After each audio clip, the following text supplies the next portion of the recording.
ધોરણ 10 માં ગુજરાતીમાં આજે વ્યાકરણનો એક ટોપિક છંદ સમજીએ છીએ। છંદ આપણે ઓનલાઈન બધા શીખ્યા હતા, બહુ વિસ્તારથી શીખી ગયા હતા।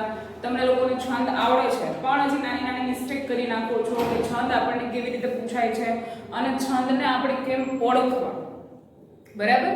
તો એ માટે અત્યારે થોડીક માહિતી છે એ આપી દઉં છું।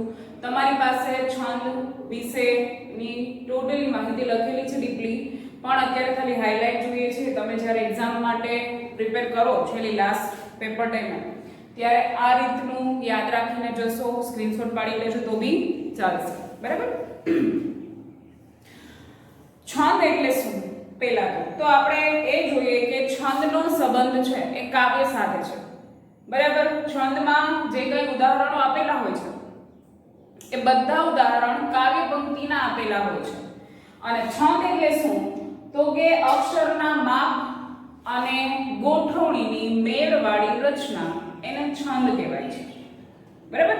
કે જેમાં અક્ષર એની ગોઠવણી કરેલી હોય છે એના માપના આધારે, અને માપવાળી રચના એટલે છંદ। છંદના બે પ્રકાર પડે છે, અક્ષરમેળ છંદ, બીજો માત્રામેળ છંદ, બરાબર? છંદને સમજવા માટે આ જોઈએ આપણે ડીપમાં બે પ્રકારો છે, પણ છંદને સમજવા માટે થોડાક છંદના નિયમો છે, થોડાક છંદમાં આવતા શબ્દો છે એ શબ્દોને ઓળખવા જરૂરી છે। એમાં અહીંયા કે લખેલા નથી પણ બોલું છું, તમને એ ખબર જ છે, ખાલી યાદ અપાવવા માટે। પહેલા એક તો યતિ છે। યતિ એટલે શું? તો કે યતિ એટલે ભંગ, તૂટવું, બરાબર? છંદમાં જે જગ્યાએ વિરામ આવતો હોય, ભંગ થતો હોય એને યતિ કહેવાય છે, બરાબર? ત્યાર પછી આવે છે ચરણ। તો ચરણ કોને કહેવાય? તો કે છંદના એક પૂરેપૂરા માપવાળી એક રચના એને ચરણ કહેવાય છે। તમને ખબર છે કે કાવ્ય પંક્તિ આપેલી હોય તો કાવ્ય પંક્તિ પછી અલ્પવિરામ, ફરી પાછી કાવ્ય પંક્તિ, કાવ્ય પંક્તિ, અલ્પવિરામ, કાવ્ય પંક્તિ, તો અલ્પવિરામ પહેલા અને અલ્પવિરામ પછી એ એક ચરણ બને છે, બરાબર? તો કાવ્ય પંક્તિમાં કુલ 4 ચરણ આપેલા હોય છે તો એને ચરણ કહેવાય છે। ત્યાર પછી છે ગુરુ અક્ષરો। હવે ગુરુ અક્ષરો કોને કહેવાય? તો કે જેનો ઉચ્ચાર કરતા સમય લાગે, વાર લાગે, અને બીજું કે એમાં દીર્ઘ સ્વરો આવેલા હોય છે એને ગુરુ અક્ષર છે એ કહેવાય છે। એની નિશાની છે ગુરુ અક્ષરની ડેશ, અને સંજ્ઞા છે એની કા, અને લઘુની નિશાની છે યુ, સંજ્ઞા છે લ, બરાબર? હવે ગુરુ અક્ષર તો કે એમાં દીર્ઘ સ્વરો આવતા હોય છે, દીર્ઘાય, દીર્ઘવાળું એ સ્વરો આવતા હોય છે, જ્યારે લઘુ અક્ષરમાં તો કે રસ્વ સ્વરો છે, હસ્વ સ્વરો એ આવતા હોય છે, બરાબર? ત્યારે લઘુ અક્ષર બનતો હોય છે। લઘુ અક્ષરની નિશાની આ રીતની છે અને એની સંજ્ઞા લ છે। હવે લઘુ અને ગુરુના આધારે છંદના કેટલાક નિયમો છે, એ નિયમોને જાણવા જરૂરી છે। જેમ કે છંદની અંદર, કાવ્ય પંક્તિની અંદર સંયુક્ત એટલે કે જોડિયો અક્ષર આવતો હોય તો એ અક્ષર લઘુ હોવા છતાં શું બનશે? ગુરુ બનશે, બરાબર? ત્યાર પછી છે કે જે કોઈ અક્ષર ઉપર અનુસ્વાર આવતો હોય તો એ શબ્દ બી લઘુ હોવા છતાં ગુરુ બને છે। વિસર્ગયુક્ત આવતા શબ્દો કે જેનું વિસર્ગ દ્વારા ઉચ્ચારણ થાય છે એ શબ્દ પણ લઘુ હોવા છતાં ગુરુ બને છે। કાવ્ય પંક્તિના છેલ્લે આવતો શબ્દ લઘુ હોય છતાં પણ એ છેલ્લે આવે છે એટલે એ શબ્દ ગુરુ બને છે। ત્યાર પછી જોઈએ આપણે તો કે ખોડાવાળી હોય, ખોડાવાળો શબ્દ હોય તો એ શબ્દ છે એ પણ ગુરુ ગણાશે। હવે જોઈએ આપણે સોરી લઘુ ગણાશે. હવે જોઈએ આપણે માત્રા કેવી રીતે મુકાય. બરાબર, લઘુની કેટલી માત્રા અને ગુરુની કેટલી માત્રા. તો કે લઘુ અક્ષર હોય એ લઘુ અક્ષરની એક માત્રા ગણાય છે, એટલે કે હસ્વ અક્ષર હોય એ હસ્વ અક્ષરની એક માત્રા ગણાશે. જ્યારે ગુરુ અક્ષર છે એ ગુરુ અક્ષરની બે માત્રા, એટલે કે દીર્ઘ અક્ષર હોય એ દીર્ઘ અક્ષરની બે માત્રા ગણાય છે. અને ખોડો અક્ષર આપેલો હોય તો એ ખોડા અક્ષરની એક માત્રા, એટલે કે લઘુ અક્ષર બનશે. અને બીજું કે લંબાયેલું પ્લુત અક્ષર હોય, પ્લુત અક્ષર તો કે ઓમ, એ ઓમ અક્ષર ક્યાંય આવતો હોય તો એની ત્રણ માત્રા ગણાશે. પણ એ ભાગ્યા જશે, બહુ જાજો ઓમ શબ્દ છે કાવ્ય પંક્તિમાં વપરાતો નથી, જે છંદમાં આપણે પૂછાય છે એમાં. હવે આ બધા નિયમો છે કે જે નિયમોને યાદ રાખવા જરૂરી છે. હવે અક્ષરમેળ છંદ છે એ અક્ષરમેળ છંદમાં ગણ રચના પાડવાની હોય છે. એ ગણ રચના પાડવા માટે એનું જે મેઇન સૂત્ર છે એ યાદ રાખવું જરૂરી છે. કયું છે? તો કે યમા તારા જભા ન સલગા. આ સૂત્ર છે એ સૂત્રને યાદ રાખવું જરૂરી છે. હવે આપણને પરીક્ષામાં એમ પણ પૂછાય છે કે છંદનું સૂત્ર છે, બરાબર, ગણ રચના નું મેઇન સૂત્ર છે, મુખ્ય સૂત્ર છે એ જણાવો તો એમાં આ સૂત્ર આવશે, યમા તારા જભા ન સલગા. હવે આના આધારે 8 ગણ પડે છે. તમને ખબર છે કેવી રીતે ગણ પડે છે?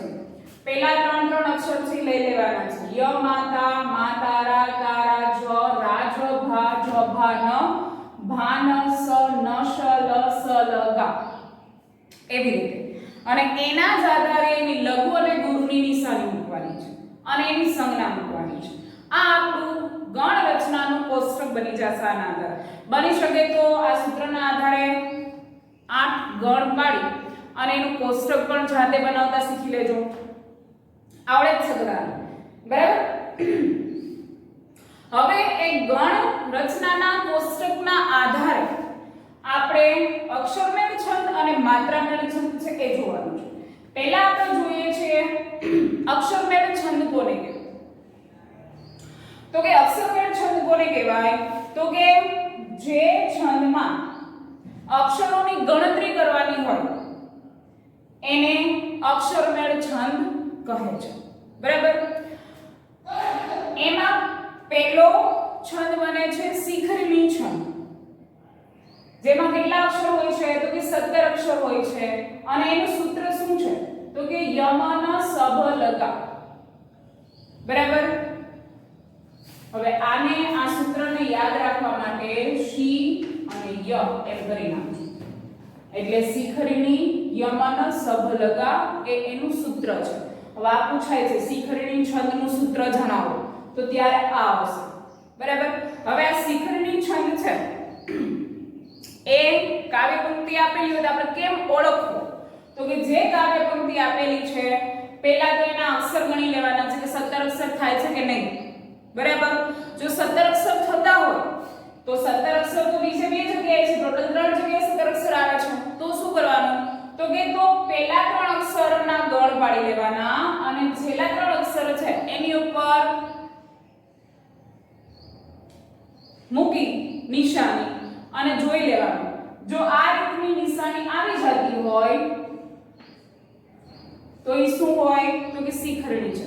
આખી કાવ્ય પંક્તિ છે એ બધી જ કાવ્ય પંક્તિની તમારે અક્ષર કે લઘુ ગુરુની નિશાની મૂકવાની જરૂર નથી.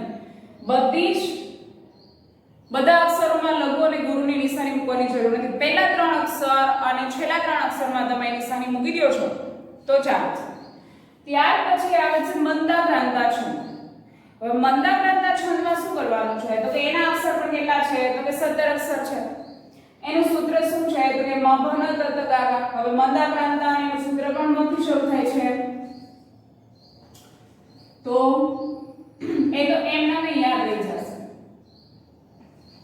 મમ્મા કરી નાખો અહીંયા તો યાદ રહી જશે, બરાબર? કે મભન તત ગાગા અને મંદાક્રાંતાનું એ સૂત્ર છે. હવે એમાં પણ શું કરવાનું છે? તો કે કાવ્ય પંક્તિ આપેલી હોય, પહેલા 3 અક્ષર અને છેલ્લા 3 અક્ષર છે એની નિશાની આવી જતી હોય આવી, તો એ મભન તત ગાગા છે બનતું હોય છે. ગા એટલે તમારે જોવાનું છે હો, ગા એટલે આની જે બનતું હોય બરાબર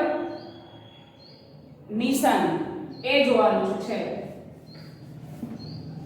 પહેલા બે અક્ષર અને પહેલા ત્રણ અક્ષર અને છેલ્લા બે અક્ષર એ જોઈ લેવાનું બરાબર. ત્યાર પછી આવે છે પૃથ્વી છંદ. એના પણ અક્ષર 17 છે. એનું સૂત્ર છે જસ જસ ય લગા પૃજ. પૃથ્વી છંદ અને એનું સૂત્ર છે જસ જસ ય લગા. આમાં પણ એમ કરવાનું છે કે પહેલા જ ગણ આવે છે તો જ ભ ન, તો એનું સૂત્ર શું બનશે આવી રીતે યુ ડેશ યુ ગણ પાડતા બરાબર. એ અને છેલ્લે તો લગા જ આવે છે એટલે છેલ્લે આ નિશાની આવી જતી હોય. આ નિશાની જ્યારે આ ગણ પેલો પાડવાનો છે, આમાં પણ એમ જ છે પેલો આ ગણ પાડવાનો છે બરાબર. આ નિશાની આવી જતી હોય તો એ પૃથ્વી છંદ હોય. પેલું કામ અક્ષરનું કરવાનું છે. ત્યાર પછી છે મનહર છંદ બરાબર. પહેલા અક્ષર ગણી લેવાના છે તો કે 31 અક્ષર થવા જોઈએ અને બીજું કે 31 અક્ષર તો અહીંયા પણ આવે છે બરાબર. તો પછી શું કરવાનું છે તો કે એનું બંધારણ જોવાનું છે. પ્રથમ 3 ચરણમાં 8 અક્ષર અને ચોથા ચરણમાં 7 અક્ષર આવવા જોઈએ. 31 અક્ષર થવા જોઈએ બરાબર છે મનહરમાં. પણ પહેલા 3 ચરણ છે એ 3 પહેલું ચરણ ગણી લેવાનું કે કેટલા અક્ષર થાય છે તો કે 8, બીજા ચરણમાં તો કે 8, ત્રીજા ચરણમાં તો કે 8, ચોથામાં 7, તો એ મનહર છંદ હોય. ત્યાર પછી છે અનુષ્ટુપ છંદ. એમાં શું કરવાનું છે તો કે એના અક્ષર પણ 31 હોય બરાબર. પણ જોઈ લેવાનું કે પહેલા અને ત્રીજા ચરણના 5, 6 અને 7 અક્ષરમાં ય ગણ આપેલો હોય બરાબર.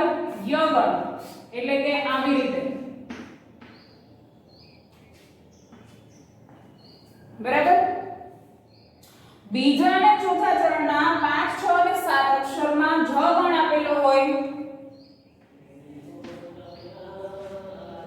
ત્યારે અનુષ્ટુપ છંદ બનતો હોય છે. શું તો કે એના અક્ષર 31 હોય છે. એનું બંધારણ તો કે પહેલા અને ત્રીજા ચરણના 5, 6, 7 અક્ષરમાં ય ગણ બનતો હોય અને બીજા અને ચોથા ચરણના 5, 6, 7 અક્ષરમાં જ ગણ બનતો હોય બરાબર. ત્યારે અનુષ્ટુપ છંદ બનતો હોય છે. હવે આપણે જોઈએ અક્ષરમેળ છંદ બરાબર. તો કે કેટલા છે 5 અક્ષરમેળ છંદ બને છે. શિખરણી, મંદાક્રાંતા, પૃથ્વી, મનહર અને અનુષ્ટુપ છંદ. હવે જોઈએ આપણે માત્રામેળ છંદ. તો કે આમાં અક્ષરની નહીં પણ અક્ષરની ઉપર લઘુ ગુરુની નિશાનીના આધારે જે માત્રા મૂકવામાં આવે છે એ માત્રાની ગણતરી કરવાની હોય છે. શેની તો કે અક્ષરની નહીં પણ અક્ષરની ઉપર લઘુ ગુરુની જે નિશાની મૂકીએ છીએ એ લઘુ ગુરુની નિશાનીના આધારે એની ઉપર માત્રા મૂકવામાં આવે છે અને એ માત્રાની ગણતરી કરવાની છે ત્યારે માત્રામેળ છંદ બને છે. હવે માત્રામેળ છંદ કેટલા છે તો કે 4 છે બરાબર. હવે લઘુની 1 માત્રા ગણાય છે, ગુરુની 2 માત્રા ગણાય છે. હવે ચોપાઈ છંદ પહેલો આવે છે તો એના કેટલા ચરણ હોય તો કે 4 ચરણ હોય અને બંધારણ શું તો કે દરેક ચરણમાં 15 માત્રા. એક ચરણ આપેલું હોય તો એની 15 માત્રા, બીજા ચરણના 15, એવી રીતે ટોટલ 4 ચરણ હોય છે અને કદાચ 2 ચરણ આપેલા હોય તો પણ એની 15 માત્રા છે એ થઈ જતી હોય તો એ ચોપાઈ છંદ હોઈ શકે. આમાં તમારે લઘુ અને ગુરુની નિશાની મૂકવી પડશે અને એની ઉપર માત્રા મૂકવી પડશે અને માત્રાની ગણતરી કરવાની થશે. ત્યાર પછી છે દોહરો. એમાં પણ 4 ચરણ આપેલા હોય, 2 બી આપેલા હોય. એનું બંધારણ શું છે તો કે પહેલા અને ત્રીજા ચરણમાં 13 માત્રા, બીજા અને ચોથા ચરણમાં 11 માત્રા આપેલી હોય છે. દોહરો છે એનું પહેલા અને ત્રીજા ચરણની 13 માત્રા 13 પહેલું અને ત્રીજું ચરણ છે એમાં 13 માત્રા થતી હોય અને બીજા અને ચોથા ચરણમાં 11 માત્રા થતી હોય ત્યારે દોહરો છંદ છે બનતો હોય છે. ત્યાર પછી છે હરિગીત છંદ. તો કે એના પણ 4 ચરણ આપેલા હોય છે. એનું બંધારણ શું છે તો કે દરેક ચરણમાં 28 માત્રા કેટલી થતી હોય એક સળંગ ચરણ બને છે એમાં 28 માત્રા થતી હોય છે ત્યારે દોહરો છંદ છે બનતો હોય છે. સવૈયા એના ચરણ 4 આપેલા હોય છે. બંધારણ તો કે દરેક પંક્તિમાં 31 કે 32 અક્ષર આપેલા હોય છે. જો અહીંયા માત્રા નથી લીધી પણ શું કીધું છે? અક્ષર કીધું છે. 31 કે 32 અક્ષર થતા હોય ત્યારે સવયા છે એ બનતો હોય છે. અહીંયા પણ 31 શબ્દ આપેલા છે ત્યારે જોઈ લેવાનું આ છ આગળને. બરાબર. ખાસ જે આ 5 છે એ અને ચોપાઈ 6 માંથી પૂછાય છે અને એમાંય આ સૂત્ર આ 4 સૂત્ર છે એ આઈએમપી છે. બરાબર. આમાંથી હોય છે 1 માર્ક્સ નું. આ પણ આઈએમપી, આ પણ આઈએમપી અને આ પણ આઈએમપી. બરાબર. આ સૂત્ર 4 માંથી કોઈ એક પૂછાય જ છે. ધ્યાન રાખી લેવાનું. પૃથ્વી છંદનું સૂત્ર શું છે? ગણ રચનાનું સૂત્ર શું છે? પછી મંદાગ્રંથાનું સૂત્ર શું છે? શિખરણીનું એક સૂત્ર વાળું હશે અને એક છંદ. આપણે 2 માર્ક્સમાં છંદ પૂછાય છે. બરાબર. એટલે એક પ્રશ્ન છે એ આ રીતે સૂત્ર વાળો પૂછેલો હશે કે શેમાં શિખરણી છંદનું સૂત્ર શું છે અથવા તો સૂત્ર આપેલું હોય આ સૂત્ર કયા છંદનું છે. અને બીજું કે તમને કાવ્ય પંક્તિ આપેલી હોય છે કયા છંદની છે એ ઓળખાવાની હોય છે. બરાબર. હવે આટલું તમને આવડી ગયું હશે અથવા તો શીખી ગયા હશો. સ્ક્રીનશોટ પાડી લેજો એટલે છેલ્લી એક્ઝામની તૈયારી માટે એક કામમાં લાગે. Thank you.